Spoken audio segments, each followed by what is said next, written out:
సృష్టికర్త గౌరవనీయులు ముఖ్యమంత్రి వర్యులైన మా సార్ చంద్రబాబు గారికి, వేదికను అలంకరించిన పెద్దలకి, ఇక్కడ విచ్చేసిన మీ అందరికీ కూడా నా నమస్కారాలు తెలియజేస్తా ఉన్నాను.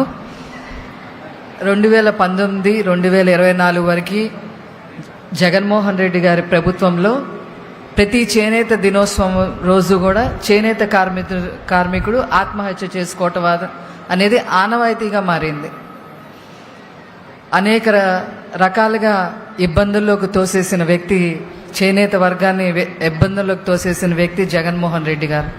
వాళ్ళని ఎలా పైకి తీసుకురావాలనేది పక్కన పెడితే ఎక్కడ చూసినా హత్యలు చేయటం మొదలుపెట్టామని, నేతన్న నేస్తం పేరుతో 3 లక్షల మందికి ఇస్తున్నామని నమ్మబలికి కేవలం 60,000 మందికి నేతన్న నేస్తం వర్తింపజేసే విధంగా చేయటం వల్ల అనేక మంది చేనేత కార్మికులు ముఖ్యంగా ధర్మవరం ఏరియాలో ఆత్మహత్య చేసుకోవటం జరిగింది.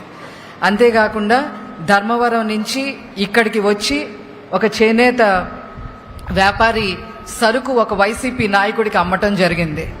వైసీపీ నాయకుడికి అమ్మిన తర్వాత 2-3 సంవత్సరాలైనా సరే అతను డబ్బులు తిరిగి ఇవ్వకపోతే ఆ చేనేత వస్త్ర వ్యాపారులు ఇక్కడికి వచ్చి మా డబ్బులు మాకు ఇవ్వు, 2-3 ఏళ్ళయింది సరుకు తీసుకొని అని చెప్తే అతను నా వెనకమాల జగన్మోహన్ రెడ్డి ఉన్నారు, మీరు ఏం చేసుకుంటారో చేసుకోండి అని చెప్పటమే కాకుండా వాళ్ళని వివస్త్రం చేసి వాళ్ళ షాప్లోనే 2వ అంతస్తులో కూర్చోపెట్టి వాళ్ళ దగ్గరున్న ఉంగరాలు గొలుసు అన్నీ కూడా లాక్కొని వాళ్ళని బెదరేసి ఆ వీడియోను కూడా అతనే బయటకు వదిలాడు.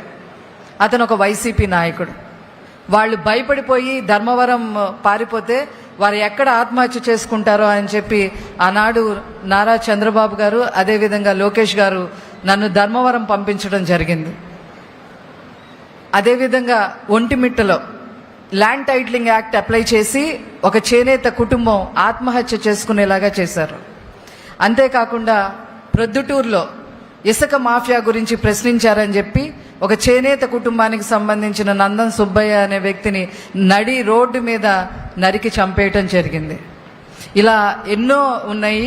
ఇంకా చెప్పాలి అంటే రూట్ కాజ్ ఎప్పటి నుంచో జగన్మోహన్ రెడ్డి ఫ్యామిలీకి అసలు చేనేత వర్గం అంటేనే పడదు. ఎందుకంటే వాళ్ళ తాత రాజారెడ్డి ముగ్గుగనులు ఒక చేనేత కార్మికుడు పాడుకున్నాడని చెప్పి అతన్ని చంపిన దానిలో ముద్దాయిగా కూడా ఉన్నాడు. అది కూడా జగమెరిగిన సత్యమే, అందరికీ కూడా తెలుసు. మొదటి నుంచి చేనేత వర్గం అంటే అదొక రకమైన అక్కస్సు ఆ జగన్మోహన్ రెడ్డి గారి ఫ్యామిలీకి ఉంది అనేది సుస్పష్టం.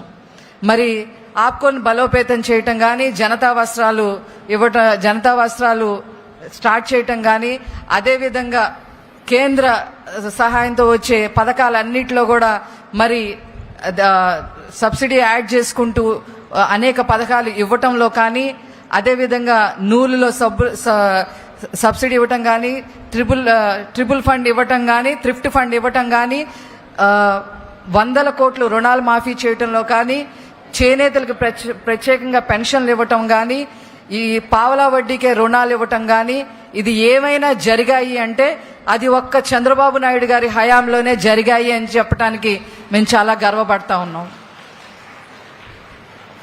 అదేవిధంగా ఇక్కడ ఇంకో విషయం కూడా చెప్పదలుచుకున్నాను.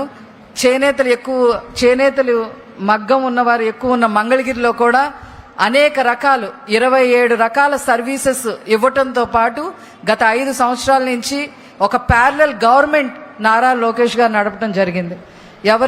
ఎవ్వరు కూడా ఆత్మహత్య చేసుకోకుండా ఉండటానికి వాళ్ళకి అనేక రకాలుగా భరోసా ఇవ్వటమే కాకుండా మరి మోటార్తో కూడిన రత్నాలు ఇవ్వటం కానీ, రాట్నాలు ఇవ్వటం కానీ, మగ్గాలు ఇవ్వటం కానీ, అలాగే చేనేత వాళ్ళు ఎవరైతే స్వర్ణకారులు ఉన్నారో వాళ్ళందరికీ మెషినరీ సప్లై చేయటం కానీ, ఇట్లాగా అనేక రకాలుగా చేనేతలందరినీ విద్యపరంగా, వైద్యపరంగా, అభివృద్ధి పరంగా అన్ని రకాలుగా కూడా సొంత నిధులతో నారా లోకేష్ గారు మరి మంగళగిరిలో ఆదుకున్న విషయం కూడా ఇక్కడ గుర్తు తెచ్చుకోవటం అనేది మాకు అది మినిమం కట్టసి.